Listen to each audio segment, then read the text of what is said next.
जय भीम, नमो बुद्धाय। जय भीम, जय संविधान, जय भारत, जय हिंदुस्तान। और सुनाइए, क्रांतिकारी सम्मानित सभी साथियों, कैसे हो आप? स्वस्थ हो, मस्त हो, अपने अपने काम में व्यस्त हो। आशा करती हूँ आप लोग स्वस्थ एंड मस्त हो। और मैं आज आपको बाबा साहब के बारे में एक घटना सुनाती हूँ, उनके जीवन की, जिसे सुनकर आपकी आंखों में आंसू आ जाएंगे। इतना बड़ा त्याग, इतना बड़ा बलिदान आज की नारी बिल्कुल भी नहीं कर सकती, जो उस समय हमारी माता रमाबाई ने किया था। एक बार की बात है, बाबा साहब पढ़ने के लिए विदेश जा रहे थे। तो उन्होंने माता रमाबाई से पूछा कि रमा, क्या मैं विदेश पढ़ने जा सकता हूँ? तो उन्होंने कहा कि साहब, मैं क्या आपको मना करूँगी, आप तो हमारे समाज के लिए ही पढ़ने के लिए आज विदेश जा रहे हो, ये तो बहुत खुशी की बात है। साहब जी, आप ज़रूर जाइए, मैं देख लूँगी घर में बच्चों के कैसे। बाबा साहब ने कहा, क्या मैं अगर चला जाऊँगा तो तुम बच्चों को लालन पोषण कैसे करोगी अकेले? तो उन्होंने कहा, साहब जी आप खुशी खुशी जाइए, मैं अपने आप सब कुछ कर लूँगी, बस आप पढ़ने के लिए विदेश जाइए और अपना सारा ध्यान पढ़ाई पे दीजिए। तो बाबा साहब भी खुशी खुशी विदेश चले गए। उसके बाद जो माता रमाबाई के साथ घटना हुई कि एक एक करके उनके बच्चे दोनों ही, गंगाराम और दूसरे का नाम सॉरी मुझे याद नहीं है, दोनों बेटे उनके बीमार पड़ गए।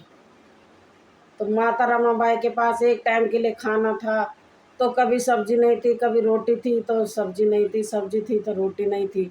वो लाचार, बेबस, बहुत परेशान होकर फिर घर से बाहर निकली। उन्होंने गलियों में से गोबर चुना, जिसके उन्होंने उपले बनाए। उपले बना बना कर उन्होंने वो बेचे। बेचने के बाद जो अपने बच्चों को खाना पीना दिया, कभी सब्जी तो रोटी नहीं, रोटी तो सब्जी नहीं। फिर उनके जीवन में अचानक बदलाव आया कि उनके दोनों बच्चे एक के बाद एक बीमार पड़ गए। तो उन्होंने बहुत इलाज कराया, मगर वो उन्हें ठीक नहीं कर पाई। फिर एक एक करके दोनों बच्चों ने दम तोड़ दिया, मगर रमाबाई, माता रमाबाई ने फिर भी बाबा साहब को नहीं बुलाया कि आप ऐसा हो चुका, क्योंकि पहले तो ना ही कोई फ़ोन था, ना ही कोई तुरंत मतलब संदेश जा सकता था।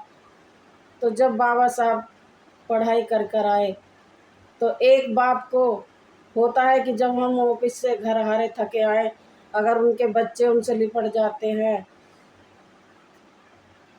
तो उनकी सारी थकान उतर जाती है।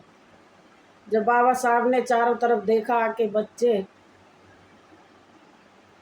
मेरे से लिपटने भी नहीं आए, कि रमा, बच्चे कहाँ हैं? जब रमा ने रोते हुए कहा कि साहब, बच्चे अब नहीं रहे, तो बाबा साहब ने कहा कि तूने मुझे बताया भी नहीं, जो इतनी परेशानी में रही है तूने मुझे बताया भी नहीं। तो माँ रमाबाई ने कहा कि बाबा साहेब जी, हमारे तो केवल 2 ही बच्चे मरे हैं, मगर एक दिन ऐसा होगा साहेब, सारी दुनिया तुम्हारे नाम से ही तुम्हारे नाम से ही जानेगी कि हाँ, बाबा साहब ने इतना बड़ा बलिदान। पता नहीं हमारे कितने करोड़ों अरबों हमारे बच्चे पैदा होंगे, इन बच्चों का बलिदान हमारा जाया नहीं जाएगा। बाबा साहब अम्बेडकर इतना रोए, मगर उन्होंने फिर भी पढ़ाई से कदम पीछे नहीं हटाया और हमेशा पढ़ते रहे, आगे बढ़ते रहे और हमारे लोगों का अधिकार के लिए लड़ते रहे। जय भीम, नमो बुद्धाय। जय भीम, नमो बुद्धाय।